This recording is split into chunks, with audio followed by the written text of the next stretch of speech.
Do you know your medicine?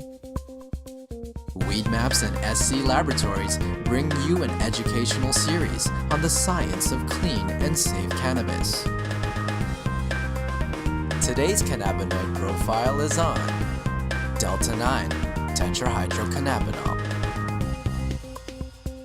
Hi, I'm Dr. Bonnie Goldstein, and I've been educating patients about cannabis for a number of years.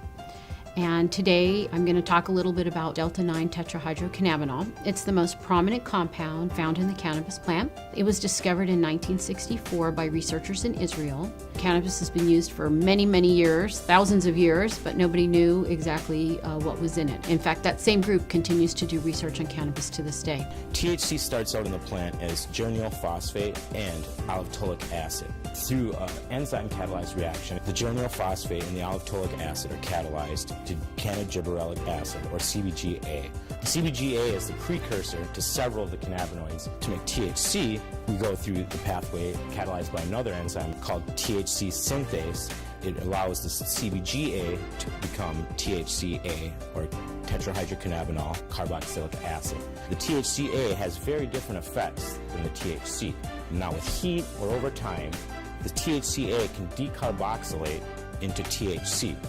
This carboxylic acid renders this compound virtually non-psychoactive. And what's interesting about THC, or Delta-9 THC, is that it has so many different effects on humans. And in about the 1990s or so, it was found that humans have cannabinoid receptors, and there have been two identified, CB1 and CB2. And THC binds to these receptors, causing a change in the function of the cell where it's binding. So what are some of the effects or changes that we see with THC? THC is well known to turn off nausea. It turns off the vomiting.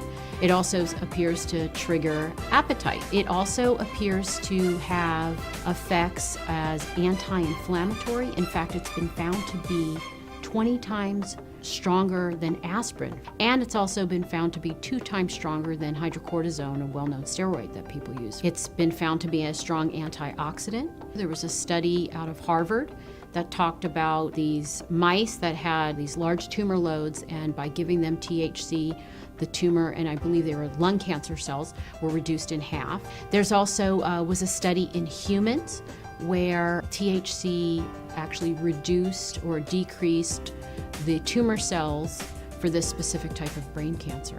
THC has been found to be helpful for patients with PTSD, post-traumatic stress disorder. And there are a number of current studies going on right now looking specifically at using THC to treat PTSD. THC has also been found to help patients with Tourette's syndrome. And Tourette's is very difficult to treat overall because the medications that can help often have very significant side effects, especially in young people. And so THC was studied, and they found that the patients had overall less tics and less urges. SC Labs tests for THC using an HPLC, also known as a high-performance liquid chromatograph. There's basically 2 methods out there to test for THC in cannabis. Some people use an HPLC, other people use a GC. The problem with the GC, or gas chromatograph, is that the process actually heats the cannabis up and measures it based on the boiling point of the different constituents in the resin. Picture trying to weigh a piece of paper by setting it on fire and placing it on a scale. Problem with that is you're going to lose some of your sensitivity because the paper is changing as you're actually trying to measure it. So that's why we choose to use HPLC to test for THC and all the other cannabinoids. No one has ever overdosed on THC, and the reason being is that you do not have these receptors, the CB1 and CB2 receptors, located anywhere in the brainstem. The brainstem controls breathing and heart rate. If the THC doesn't bind in that area, it cannot change or turn off, similar to things like opioids. And so we do not see that with THC. Usually a, quote, overdose of THC causes a patient to have excessive anxiety.